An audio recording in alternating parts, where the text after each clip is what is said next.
Sentar, engatinhar, ficar em pé, correr, pular.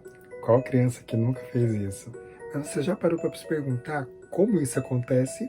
No episódio de hoje, vamos falar sobre movimento infantil.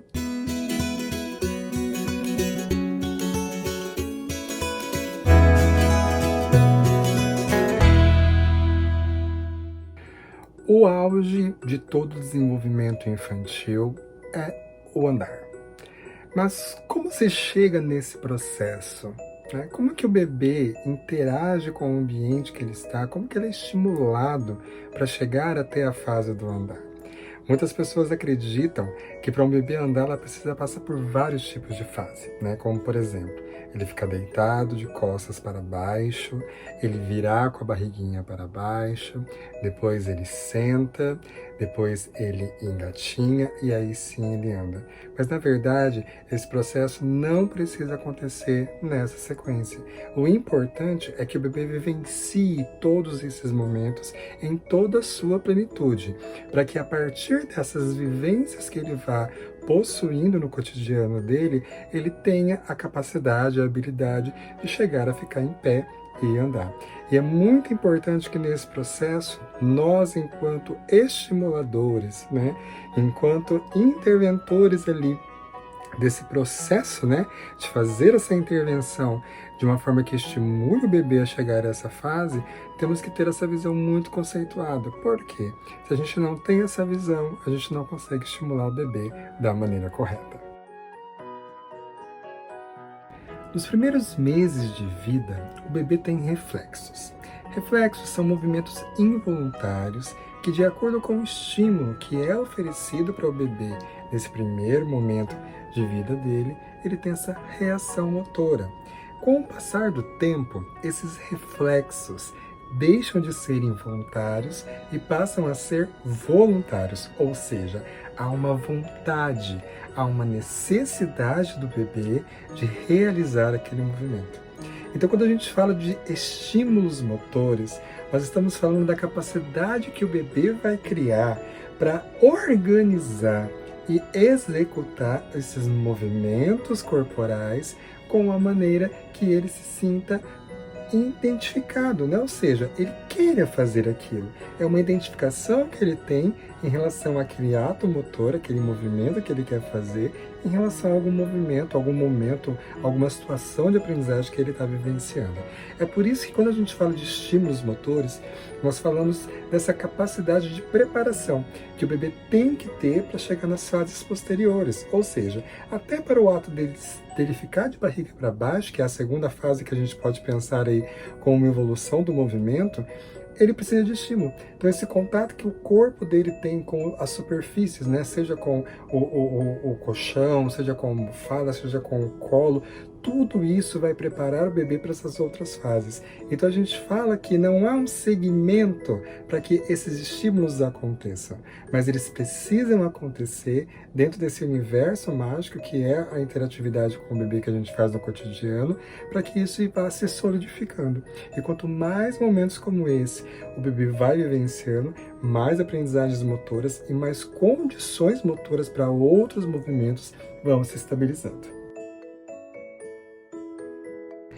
Quando a gente fala de aprendizagem motora, nós estamos falando das habilidades, competências e capacidades que o nosso bebê tem para aprender um movimento.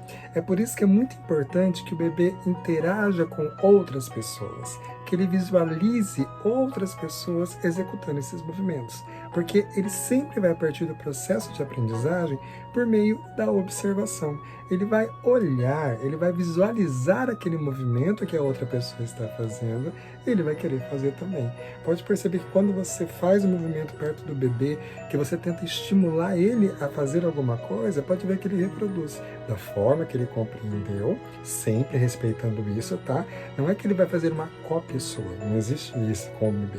Ele vai reproduzir aquilo que ele observou, aquilo que ele entendeu do que você fez. Então é muito importante que esses estímulos de bebê adulto, bebê, né? E toda essa intensidade de movimento que acontece no cotidiano deve ser sempre oferecida para bebê. Então a gente tem que pensar que toda aprendizagem motora, ela parte dessa interação. Então a interação entre bebê e mamãe, bebê e papai, com vovô, vovó, com todo mundo que está na casa é muito importante. E nunca, volto sempre a dizer isso, faça as coisas pelo bebê. Pelo contrário, incentive-o a fazer. É assim que ele vai aprender o movimento. É assim que ele vai lapidar, que ele vai dar essa estabilidade motora para o corpo dele. Quanto mais vivências ele tiver em relação ao movimento, mais aprendizagem vai acontecer. Então é muito importante que você estimule, lembrando sempre, tônus. Tônus é enrijecimento muscular, é contra o seu músculo, né? A sua estrutura corporal fica firme para que esse movimento aconteça. E isso só acontece com o estímulo. Então é muito importante que o bebê, quando ele está na fase, por exemplo, que ele já pode ficar sentado, que ele já pode engatinhar, que ele tenha contato com essa ação, porque senão isso não vai ser potencializado. Não é interessante que a gente reprima, né? Que a gente impeça que essas coisas aconteçam. O bebê pode cair, o bebê às vezes pode se machucar, não é isso que a gente quer, mas são fases da aprendizagem motora. Então é importante que isso aconteça. Nossa, Bruno, porque isso vai servir de exemplo, isso vai servir de modelo para que o bebê reproduza essas ações e não caia mais, não se machuque mais. Muita gente hoje tem medo que isso aconteça, não é verdade? Mas isso é muito essencial na aprendizagem dos bebês. E você tem que aprender a organizar um ambiente de uma forma que isso não aconteça. Mas se acontecer, não entre em pânico, não assuste o bebê, porque senão ele pode entrar aí em uma fase de resistência, né? Que eu chamo aí que é a fase que eles não querem mais fazer aquele movimento, porque eles pegaram trauma. Então tome muito cuidado para não traumatizar o seu bebê para uma ação que é normal dentro do processo da aprendizagem motora. E para finalizar, fica aquela dica que eu sempre oriento vocês, que nós precisamos estimular, mas precisamos sempre tomar cuidado com a segurança. Como eu disse no vídeo para vocês, é importante que o bebê caia, mas você não vai fazer ele cair. A gente está falando que se isso acontecer, faz parte da aprendizagem motora, mas não é para que isso aconteça, tá bom? O bebê pode sim ter a aprendizagem dele sem as quedas, mas a gente tem que tomar sempre cuidado. E se acontecer, aconteceu, não tem problema nenhum. É aprendizagem, tá certo? Espero que vocês tenham gostado. Espero vocês no nosso próximo episódio. E ó, beijão! Tchau!